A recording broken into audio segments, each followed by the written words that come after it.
Okay. Yeah, that sigh pretty much Exhale. exactly right. That pretty much sums it all up for the two of us. And look, this is a betting show first, right? You're not here for golf analysis as far as like you're not swinging through your 52-degree and that's why you're duffing shots five. Like nobody's giving you instruction here. Ben is definitely doing the DFS. That's on a entirely different platform. So this is a betting show first and foremost. And I think I can speak for my partner one of the few times here at Jazz Raz DFS at Shander Show. Welcome into Putting for Dough. Yeah, Sepp Straka looks like Lindquist hit one of his 9 outrights, right? Sepp Straka walks away with it. You summed it up perfectly, which is you didn't even realize that Sepp made the cut until he won it. My God, he took away from all of our joy, all of the positivity that both you and I could have had. Shank, Smalley, anybody else that was up in there. Sepp Straka, really? Really, Ben? Yeah, Sepp Straka. He's a good player too. I just didn't. Fine player. So like DFS is DFS, but when you bet outrights after day one, you can make pretty good assumptions. Not like I won or I lost, but there's a handful of guys that you say okay, they may make a cut, but they're not really going to factor in right to the outright market. Sepp Straka, I looked at the board after Thursday and I truly didn't think about him until it was far too late. Not even in terms of actionable, but just with my own bets. We saw a guy like Denny McCarthy storm up the board. We certainly were all over Shank, who was my main outright on the week. And even a guy like Brendan Todd, who I had some exposure to, not in the outright market, but just in general. And for it to all just basically get washed away, then Straka doubles the last hole and it didn't even matter. What a weird week. I'm not even frustrated. I'm just disturbed, for lack of a better word. I don't know what to make of that. Yeah, it was disturbing. I'll give you that. I'm still frustrated with the 35-1 Shank ticket, the 40-1 Smalley ticket, the double at the end to at least open things up for Shank. I was pretty disappointed, my friend. Pretty disappointed. I was so worried about Cam Young after he started quickly because I did not have his outright. And I was just the whole time saying, okay, if it's not Cam Young, I basically have it somewhat not sewn up, but I'm going to be there. You're cornering it. Yeah. And just from the clouds, Sepp Straka, just a really weird situation there. So you know what? The beautiful thing is we can kind of close the chapter, I think, on the 3 or 4 week stretch of really easy birdie fests. And we can turn the dial to links golf because we head overseas now. And I couldn't be more excited to talk about what's going on. Absolutely. All right. So we're going to look at the entire Renaissance, the Scottish Open here. Yes. And as Ben mentioned, a strong possibility, elements, wind, weather, stepping in and definitely influencing this. We're here, Bet365. You can see above 21 or older gambling problem, as you know, call 1-800-GAMBLER. Everything we're about to talk about, it might be on one site, one book, but it's all shoppable. And what we found is that Bet365, and Ben, you can run through the states here, has been the softest or one of the softest places to bet. So you're sitting in Iowa, part of the Nathan Joyce community, and you're thinking to yourself, like, yeah, I mean, Nathan, man, I've known this guy for 30 years. Everything, enough is enough, right? Like anybody who's known me for that long, you're probably not even listening anymore, right? So maybe it comes from an outside source. Oh, wow, okay. Bottom line is you're going to get better numbers more often than not, we found. So jump on in at Bet365. Iowa's only one of the states, man. Yeah, you got New Jersey, you got Colorado, you've got Virginia, you've got Ohio. It's the beautiful thing about Bet365, and then we're going to dive into these plays. This isn't like some new book. They have been on the international scene for a very long time, and they've been heavily involved with golf, and now they're in the States, and it's a beautiful thing. If you're fortunate to be in one of those 5 states, it's just a real good idea to, even if you say, I'm going to keep a minimal bankroll over there, take your dollar, get your couple $100 and build from there. Honestly, like it doesn't mean you have to move your entire bankroll to Bet365, but to have another option, maybe a third book, a fourth book, a second book, it makes all the difference on a week where we have all sorts of odds that are jumping around when we look at this board. All right. So you mentioned that we've moved on from a very difficult or moved on from a very easy stretch birdie fest to now a much more difficult setting. And granted, next week, I wholeheartedly agree, but I'm not going to refute that. I'm just going to present a scenario here to you. Renaissance without elements all of a sudden becomes closer to, I think, what we've seen than maintaining its difficulties. You still have the firm, like the links element to it, right? But that is very firm fairways that you're landing on. Shorter hitters we've seen have been able to survive despite that playoff a couple of years ago featuring some bombers in there where you can get away with it. But my point being is that I think so much, Ben, is made of, rightfully so, because of where it's being played. But if you get 2.5 calm days in this tournament, 3 full calm days in this tournament, that's a completely different conversation than I think the expectations. And look, we're Monday when we're talking about this, so maybe the weather changes 5 times over.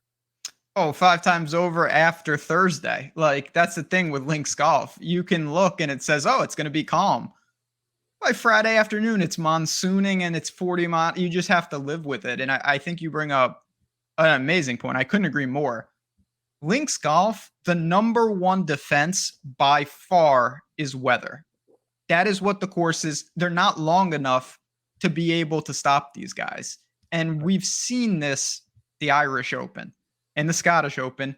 And, now I call it the Open Championship. I'm going to call it the British Open. If you get calm conditions at like St. Andrews, forget it. There's no way to stop it. Now, if you get crazy conditions, it's also impossible to like break par. That is just the range that we have to deal with right now as we speak. I think this is going to play pretty manageable. It looks like some nasty weather late in the week, but guys will be able to score. And we saw from Xander going back to these past champions, a wide range of winning scores depending on the weather. If there is consistent wind, if it does get to be unbearable at times, approach shots are going to be so gold here. You getting in from 175 in, being able to pinpoint a ball. And look, the greens, it's links. There's going to be some opportunity to miss the pin and still putt. And we know that these guys are sharp. Lag putting is why these guys are pros more often than not. But to be fair, if you're able to fine tune, I think, wedges to approach shots, this can be a difference maker. Maybe it's something you're looking at, maybe not, but it can be a key difference maker, I think, if you do get the elements. I mean, generally for me, when I think about crazy weather, I tend to up around the green play because I think it's just not possible to hit all the greens because you're going to get unlucky. There's going to be gusts. And when it's easier, I lean even more heavily on the abilities of the ball striking because you can just flag hunt and you don't have to worry about like, well, what happens if I'm in the pot bunkers? You just won't be in them that often. So it's a mix. You mentioned you don't need to be overly long at the Renaissance Club. You can get it done a variety of ways. And not all, but the large majority of big names are here. This is not like a Euro Tour event. This is a mixed event. The Schefflers and Rorys and Cantleys are here joining the Rasmusses and the Bjorks and the guys that are kind of dominant over in Europe. So there's just no way I can look at you, and we're not even in the same room, but look at you and through my camera here with a straight face with this field and tell you that I'm taking Ricky Fowler at 18-1. So don't worry. I just want to remove that doubt immediately. Where do you begin atop the leaderboard here? It's a weird, because again, this is Europe, like Tommy Fleetwood. He never wins, but when he does win, it is in Europe. But I'm going to go with Ty Hatton. We'll get it out of the way right. Of course I am. He's a links golf. This is your guy. Played the sports a bunch. He's playing well. He was good in Canada. Made the cut at the U.S. Open. His putter is elite. He checks all the boxes. I think the number is fair. If you tell me I want to go with Rory McIlroy at 8.5 to 1, 7.5 to 1, I get it. But for me, 20 to 1 on Hatton. He's used to these conditions. He is really rolling it well, and I think this is a good course for him. So I saw 22 to 1 this morning. Again, shop these lines. Just wherever you can do it, make sure you shop. But I'll nominate Hatton to get us started here. So I think you're onto something in what we talked about, especially if it's calm in the first couple of days, right? Before the turn, where if Hatton can get maybe 2 days, the U.S. Open, the L.A. Country Club, we downplayed a lot because a lot of guys, Victor Hovland, I think the most vocal, right, poo-pooed a lot of that course. But I think you can look at some similarities, especially to the greens, pardon me, the fairways, and getting some rolls and playing that specifically. And there is now with a guy like Hatton, I know that we bust your balls a lot on similar guys, and that's a theme and a good betting strategy by all means. Hatton, if you can shop that, even better. But no, I like it a lot. I think that's definitely a great play. I wonder, I'm looking. You mentioned Fleetwood at 20-1. That's not a bad play by any means. You start to look at some guys here. I don't know if 22, and maybe you can shop it.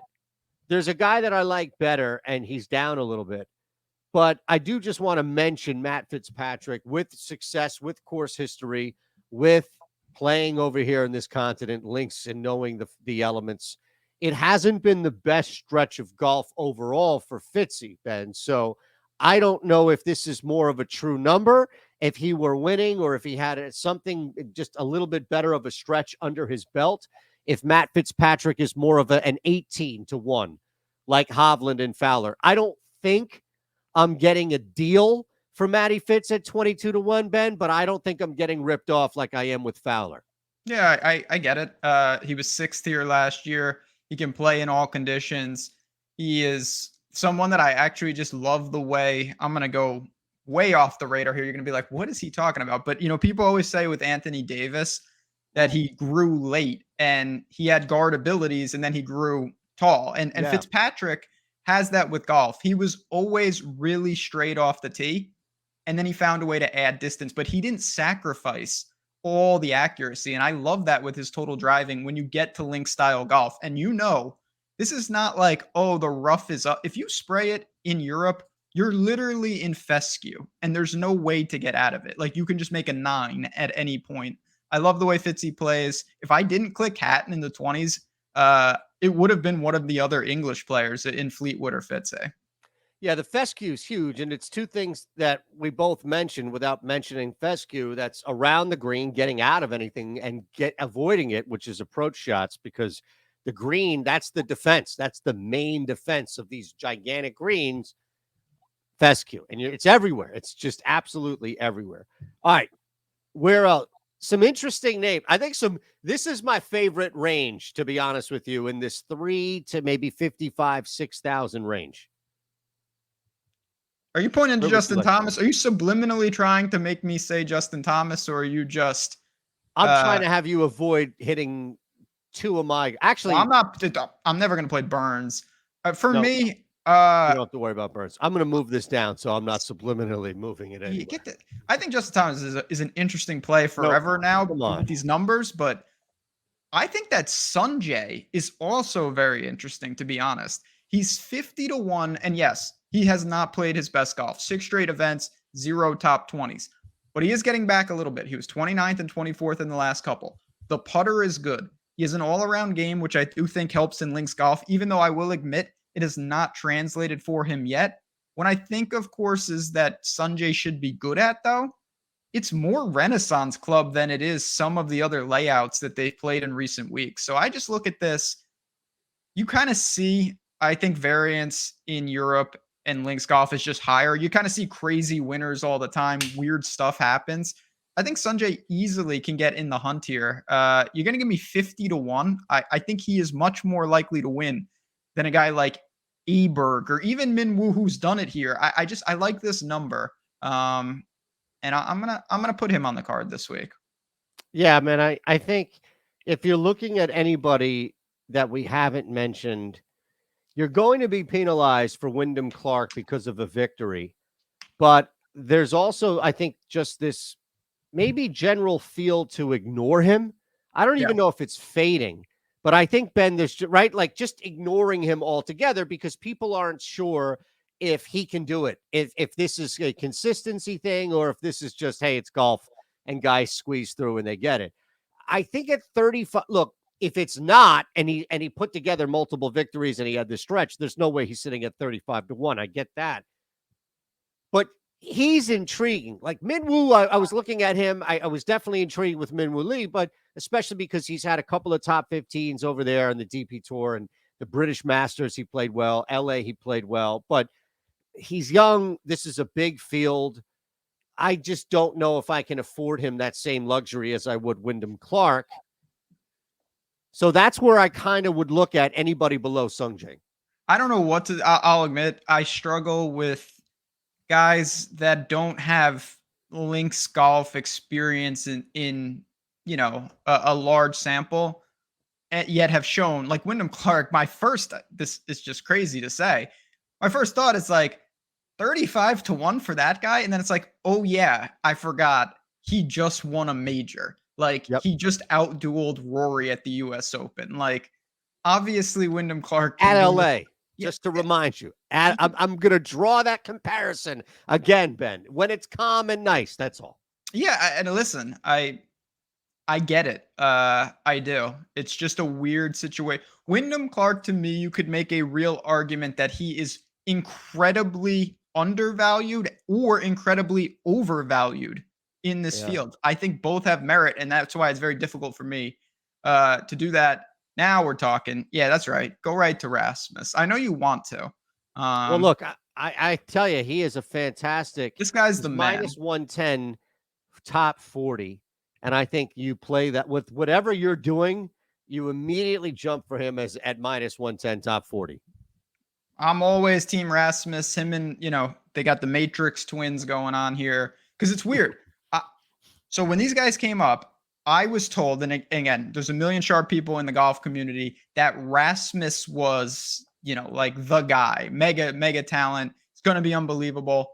And he has been incredibly good. He's won 4 times on the European Tour. But his brother is over here playing. We see a Hogard in almost all the PGA events, and it's Nikolai. Rasmus won last week in Denmark. I'm buying on Rasmus long term, 75-1 in this field. He was good here last year. This guy knows what he's doing. And I know we don't see him stateside as much. He played in Corrales, played in some events. Rasmus can win this event. Rasmus can win majors. I'm a big fan of him at 75-1. Yeah, man, I'm all about it. Again, minus 110. You can probably shop that if you can get that at even money. That's a steal. But I'm all about being able to do that. And that's the extreme ladder. So you can take that top 20 at plus money. Absolutely. You mentioned Nikolai there. Yeah. I think you can make some arguments for some people. Don't do Eric Cole. Well, no. Hold on a second. Hold on a second. Eric Cole top 40 is even money.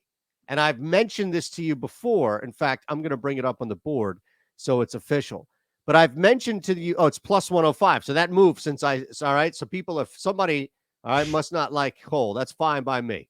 All right. Or maybe that's the enticement by the book. Now, I'm not going to give you Eric Cole to win. But as you have now been following Eric Cole simply out of osmosis of me mentioning this guy's name for the past 6 or 7 weeks, top 40 in any event, in any field, does not seem like a reach for Cole. And I get it. Links is a little different than what we've seen these recent stretches, but we've also conceded that not all 4 days are going to be in 40-mile-per-hour torrential downpour either. Cole has been able to maneuver. He's been able to play well. I think top 40 is worth a look, bet at 105.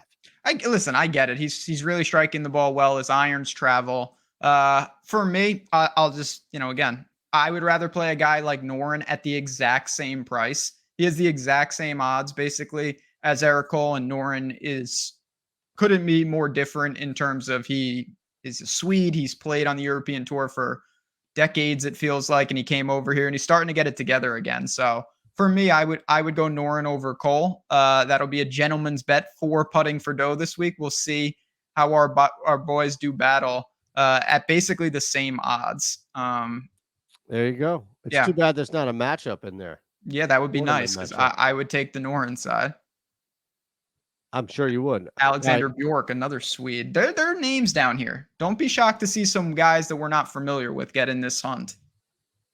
I'll give you a name that you are familiar with that matches up with some key spots that I think we talk about from just around the green right? Gaining strokes around the green, avoiding mistakes. Slow. These are going to be slow greens, putting on slow greens. If I gave you a guy, geez, where is he? Well, yeah. What have you done? Is he this far? He can't be this far down for a top 40. Once you're past Xander Lombard, Aki Stridham, that's got to be a I don't know who that GP cat, is. right? Somebody just created him Yeah, here we go.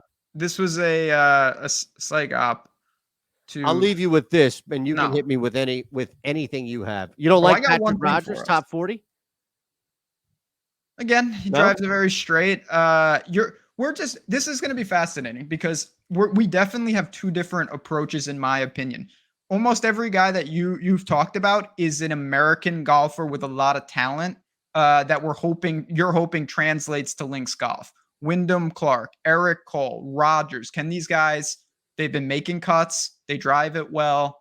Can they do that over in Europe? And I've kind of gone the opposite direction. Rasmus, Noren, Bjork, Hatton, all Euros, more experience with links golf.